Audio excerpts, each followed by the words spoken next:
প্রিয় দর্শক, দেশ ও প্রবাস থেকে যারা দেখতে পাচ্ছেন সবাইকে অসংখ্য ধন্যবাদ। আজ আমরা চলে আসছি ভোলা জেলার দক্ষিণে চরফ্যাশন উপজেলার খাসমহল মসজিদে। আজকে তাবলিগে জামাতের পরামর্শ সভা উপলক্ষে আজকে হাজার হাজার ওলামা ইকরাম কিন্তু এখানে উপস্থিত হয়েছেন। আপনারা দেখতে পাচ্ছেন কিন্তু শত শত ওলামা ইকরাম কিন্তু এখানে এই মসবাতে উপস্থিত হয়েছেন। ভিতরে কিন্তু হাজার হাজার ওলামা ইকরাম রয়েছে।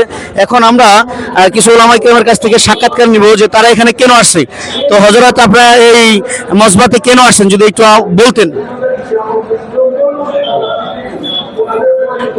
আজকে আমাদের পুরা ভোলা জেলার সমস্ত ওলামা ইকরামদেরকে এখানে ডাকা হয়েছে।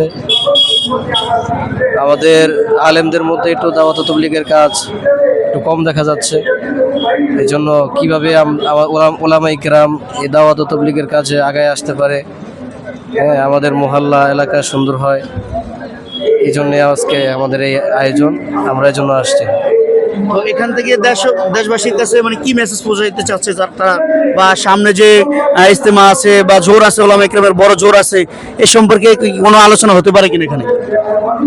জি, অবশ্যই ওলামা ইকরামের জোর সম্পর্কে আলোচনা হবে এবং ইজতেমা সম্পর্কে আলোচনা হবে, এবং এই দাওয়াত তাবলীগের কাজ কিভাবে আরো সুন্দর থেকে সুন্দর করে করা যায়, ওলামা ইকরাম যেন দায়িত্ব নিজেরাই নিয়ে নেয়। আসলে এটা ওলামা ইকরামের দায়িত্ব, এটা নবীওয়ালা কাজ, নবীর ওয়ারিস হচ্ছে ওলামা ইকরাম। এই জন্য ওলামা ইকরামের দায়িত্ব, এই জন্য ওলামা ইকরাম যেন তাদের দায়িত্বকে তারা যথাযথ আদায় করতে পারে, এই জন্য আজকে আমাদের এই জোর। তো হযরত, এখানে যে দেখতে পাচ্ছি যে শত শত ওলামা ইকরাম আসছে, কি পরিমাণ মানুষ হতে পারে এখানে আসছে? আলহামদুলিল্লাহ, এখানে আজকে দেখা যাচ্ছে আমাদের দ্বীপ জেলা ভোলার সম্পূর্ণ ভোলার ওলামা একরামদের জন্য ইসলাহি জোরের আয়োজন করা হয়েছে। তো আমরা এখন ইতিমধ্যে দেখতে পাচ্ছি যে খাসমহল মসজিদ, এটার এক এক তলায় আপনার মিনিমাম কয়েক হাজার মুসল্লি সমাগম হয়। সেই জায়গায় আমরা দেখতে পাচ্ছি যে আপনার খাসমহল মসজিদের নিচতলা এবং দ্বিতীয় তলা এবং তৃতীয় তলা সম্পূর্ণ ফিল আপ হয়ে আছে, এবং আশপাশে দেখা যাচ্ছে অনেক ওলামা একরামরা এখনো তারা ভিতরে জায়গা না থাকার কারণে তারা বাইরে অবস্থান নিয়েছেন।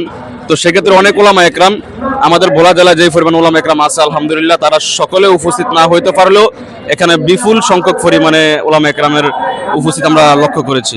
তো আশা করি এই উপস্থিতির মাধ্যমে ইনশাআল্লাহ ওলামা একরামের যে দায়িত্ব এবং যে কাজ রয়েছে, ওলামা একরাম হচ্ছে জাতির রাহবার, রাহবারি কিভাবে সঠিকভাবে আদায় করতে পারে সেজন্য মুরব্বীরাই জোর রেখেছেন, যাতে আমরা আমাদের উম্মার কাছে আমরা রাহবারি সঠিকভাবে করতে পারি, দাওয়াত এবং তাবলীগের কাজ যেন আমরা জাতির কাছে সঠিকভাবে উপস্থাপন করতে পারি। এর জন্যই আজকের আয়োজন এবং আসন্ন বিশ্ব ইজতেমা এবং জোর উপলক্ষে এখানে আমাদের জন্য গুরুত্বপূর্ণ উপদেশমূলক এবং দিক নির্দেশনামূলক অনেক কথাবার্তা এবং আয়োজন থাকবে। আসসালামু আলাইকুম। তো এই জোটটা কি ওলামা ইকরামের নাকি যে আম পাবলিক যারা সাত গ্রুপ বলা হয় তাদের? এই জোটটা মূলত কাদের? এই জোর হচ্ছে আপনার সম্পূর্ণ ওলামা একরামের তত্ত্বাবধানে কাকরাইল মসজিদ থেকে অনুমোদিত। জি, ধন্যবাদ। তো দর্শক, শুনতে পাচ্ছেন যে দেশ ও প্রবাস থেকে যারা দেখতে পাচ্ছেন সবাই অবশ্যই ভিডিওটা শেয়ার করে অন্যদের মাঝে দেখার সুযোগ করে দিবেন। ধন্যবাদ, সবাই ভালো থাকবেন। আসসালামু আলাইকুম ওয়া রাহমাতুল্লাহ।